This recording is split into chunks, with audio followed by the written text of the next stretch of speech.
इस एक्सप्लेनर में हम एक बेहद जटिल और कई परतों वाले विषय की गहराई में चलेंगे, मणिपुर का इतिहास। हमारा मकसद आज के इस गतिरोध को, इस पूरी सिचुएशन को बिल्कुल निष्पक्ष होकर और डेटा के जरिए समझना है। तो चलिए शुरुआत से शुरू करते हैं। आज हम जिन मुख्य बिंदुओं को कवर करेंगे वे हैं: पहला, मणिपुर का भूगोल; दूसरा, राजा और ब्रिटिश शासन; तीसरा, भारत में विलय; चौथा, विद्रोह का उदय; पांचवा, शांति समझौते और तनाव; और छठा, जनसांख्यिकीय चिंताएं। तो आइए क्रोनोलॉजिकली आगे बढ़ते हैं। सेक्शन 1, मणिपुर का भूगोल। इन सारे तनावों की जड़ को समझने के लिए सबसे पहले हमें इस राज्य की भौगोलिक संरचना को विजुअलाइज करना होगा।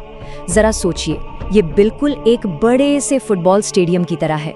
बीच का मैदान यानी इम्फाल वैली, जो पूरे राज्य के क्षेत्रफल का सिर्फ 10% है, और यहाँ मुख्य रूप से मैती समुदाय रहता है। और इस मैदान के चारों ओर जो स्टेडियम की सीढ़ियाँ या स्टैंड्स हैं, वो हैं यहाँ की पहाड़ियाँ। ये 90% हिस्सा कवर करती हैं और यहाँ मुख्य रूप से कुकी और नागा जनजातियाँ रहती हैं। ये स्टेडियम जैसा लेआउट ही वो कैनवस है जिस पर ये पूरी कहानी लिखी गई है।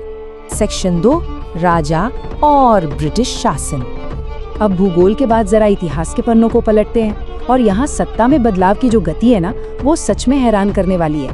1709 में राजा पामेहेबा का हिंदू धर्म अपनाना, फिर 1819 में बर्मीज आक्रमण, जिसे 7 साल का विनाश भी कहा जाता है, और फिर 1826 में ब्रिटिश हस्तक्षेप। ये सारी घटनाएं बैक टू बैक हुई और इन्होंने पूरे क्षेत्र की दिशा ही बदल दी। इन ब्रिटिश हस्तक्षेपों ने आधुनिक पहचान को कैसे आकार दिया, ये समझना बहुत जरूरी है। अगर हम 3 मुख्य समुदायों मैते, कुकी और नागा की ऐतिहासिक स्थिति को देखें तो उनकी धार्मिक मान्यताएं और क्षेत्रीय मांगे काफी अलग अलग रही हैं। दिलचस्प बात यह है कि 1914 के एंग्लो कुकी युद्ध के बाद अंग्रेजों ने कुकी क्षेत्रों में ईसाई मिशनरियों को भेजा। इस तरह के फैसलों ने आज की जो सामुदायिक पहचान है उसकी नींव रखने का काम किया। और अंग्रेजों ने प्रशासन का जो तरीका अपनाया वो भी एकदम अलग था। मैदानी इलाकों में उन्होंने सीधा प्रशासनिक नियंत्रण रखा और आर्थिक गतिविधियों पर पूरा जोर दिया, लेकिन पहाड़ियों में वहां उन्होंने न्यूनतम हस्तक्षेप की नीति अपनाई, जनजातियों को काफी हद तक उनके हाल पर छोड़ दिया। प्रशासन का ये जो स्पष्ट अंतर था ना, इसे आज के गहरे मतभेदों का सबसे शुरुआती और अहम बीज माना जाता है। सेक्शन 3, भारत में विलय। अब आते हैं 20वीं सदी के मध्य में, जब अंग्रेज जा रहे थे और भारत रियासतों का विलय कर रहा था। ये ट्रांजिशन अविश्वसनीय रूप से विवादास्पद रहा। 1947 के मणिपुर स्टेट कॉन्स्टिट्यूशन एक्ट से लेकर सितंबर 1949 में राजा बोधचंद्र सिंह की शिलोंग में नजरबंदी और मर्जर एग्रीमेंट पर उनके हस्ताक्षर तक, ये वो पल था जिसने एक गहरे असंतोष को जन्म दिया, जिसकी गूंज दशकों तक सुनाई देती रही। आजादी के बाद भी स्वतंत्र भारत ने औपनिवेशिक काल के उस प्रशासनिक अलगाव को काफी हद तक जारी रखा। उदाहरण के लिए 1960 का लैंड रिफॉर्म एक्ट। इस कानून के तहत वैली के निवासियों यानी मैते समुदाय को पहाड़ियों में जमीन खरीदने से कानूनी तौर पर रोक दिया गया, लेकिन दूसरी तरफ पहाड़ी निवासियों को वैली सहित कहीं भी जमीन खरीदने की अनुमति थी। ये एक ऐसा कानूनी अंतर था जिसने पहले से मौजूद खाइयों को और भी गहरा कर दिया। इसी दौरान एक और बहुत बड़ा फैसला लिया गया। 1965 की लोकुर समिति की रिपोर्ट को आधार बनाकर सरकार ने अनुसूचित जनजाति यानी एसटी का दर्जा देने के लिए कुछ विशिष्ट मानदंड तय किए, जैसे कि आदिम लक्षण, विशिष्ट संस्कृति, भौगोलिक अलगाव, बाहरी दुनिया से संपर्क में संकोच और पिछड़ापन।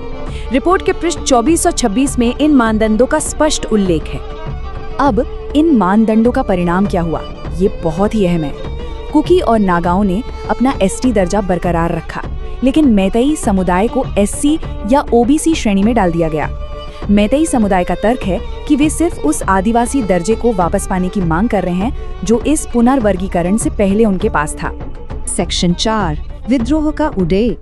इन सारे प्रशासनिक और कानूनी टकरावों का नतीजा ये हुआ कि अलग अलग गुट सशस्त्र विद्रोह पर उतर आए। मैती गुटों ने 1949 की विलय को अवैध माना, नागा गुटों ने ग्रेटर नागालैंड की मांग की और कुकी गुटों ने भारत के भीतर ही एक अलग कुकीलैंड राज्य की मांग रखी। ध्यान देने वाली बात यह है कि हर समूह ने अपने सशस्त्र गुट तो बना लिए, लेकिन उनके जो क्षेत्रीय लक्ष्य थे वो एक ही जमीन पर आकर आपस में बुरी तरह से टकरा रहे थे। और इन ओवरलैपिंग दावों की कितनी भारी कीमत चुकानी पड़ी, ये इतिहास के पन्नों में दर्ज है। 13 सितंबर 1993 का दिन इसकी भयावहता को स्पष्ट करता है। क्षेत्रीय दावों के इस टकराव के कारण भीषण हिंसा हुई, जिसमें 115 कुकी नागरिकों की जान चली गई। आज भी इसे कुकी ब्लैक डे के रूप में याद किया जाता है।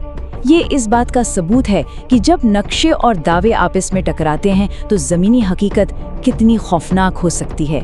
इतने सारे सक्रिय विद्रोही गुटों को संभालने के लिए भारत सरकार ने इस क्षेत्र को अशांत घोषित किया और आफ्स्पा लागू कर दिया, यानी armed forces special powers act. ये एक ऐसा कानून है जो सेना को केवल शक के आधार पर भी कार्रवाई करने के बेहद व्यापक अधिकार देता है। जाहिर है, इससे पूरे क्षेत्र में मिलिट्री का कड़ा पहरा हो गया। सेक्शन 5, शांति समझौते और तनाव। इस पूरे गतिरोध से बाहर निकलना इतना मुश्किल क्यों है? क्योंकि यहाँ एक जीरो सम डर काम करता है। मतलब, अगर सरकार किसी एक गुट के साथ शांति समझौता करती है तो दूसरे गुटों में गहरी असुरक्षा पैदा हो जाती है। मिसाल के तौर पर 2001 में जब भारत सरकार और नागा गुटों के बीच शांति वार्ता सकारात्मक दिशा में आगे बढ़ी तो मैतेई समुदाय में अपनी जमीन छिन जाने की घबराहट फैल गई। इसके विरोध में इतने बड़े पैमाने पर प्रदर्शन हुए कि मणिपुर विधानसभा भवन तक को जला दिया गया। स्थिति को संभालने की कोशिशें लगातार होती रहीं। 2008 आते आते सरकार ने एक बड़ा कदम उठाया और 30 सक्रिय कुकी विद्रोही गुटों में से 25 गुटों के साथ सस्पेंशन ऑफ ऑपरेशंस समझौते पर हस्ताक्षर किए, यानी हिंसा रोकने पर सहमति बनी। लेकिन ये भी एक अस्थायी ठहराव ही था, कोई स्थायी समाधान नहीं। सेक्शन 6, जनसांख्यिकीय चिंताएं। हाल के वर्षों में राजनीतिक वादों और बदलती जनसंख्या ने ऐतिहासिक चिंताओं को फिर से उबाल पर ला दिया है। जरा इन आंकड़ों पर गौर करते हैं। जहां एक तरफ राष्ट्रीय जनसंख्या वृद्धि दर 24.66% है, वहीं मणिपुर में यह दर 32.46% दर्ज की गई है। राज्य सरकार इन आंकड़ों का हवाला देकर यह तर्क देती है कि म्यांमार से होने वाले माइग्रेशन के कारण इस क्षेत्र में जनसंख्या वृद्धि अत्यधिक असामान्य रूप से हो रही है। और इसी से जुड़ा है मैतेई समुदाय का एक बहुत बड़ा जनसांख्यिकीय डर। उनका दावा है कि 1901 में वे कुल जनसंख्या का 60% थे, जो 2022 में घटकर 49% रह गया है। यह गिरावट उस असुरक्षा को जन्म देती है जहां एक समुदाय को अपनी ही पैतृक भूमि में अल्पसंख्यक बन जाने का डर सताने लगता है। इसी के साथ 1901 के जनसांख्यिकीय दावों का एक और पहलू भी है। इन दावों के अनुसार उस समय कुकी आबादी को कुल जनसंख्या का केवल 1% बताया गया है। आज इस ऐतिहासिक डेटा का उपयोग कुकी आबादी के वास्तविक स्वदेशी दर्जे और उनके माइग्रेशन इतिहास पर बहस करने के लिए किया जा रहा है। ये सारे आंकड़े और दावे आज की राजनीति के केंद्र में हैं। तो इस पूरे एक्सप्लेनर के अंत में सारा डेटा और इतिहास हमारे सामने एक बहुत ही गंभीर और विचारणीय सवाल छोड़ जाता है।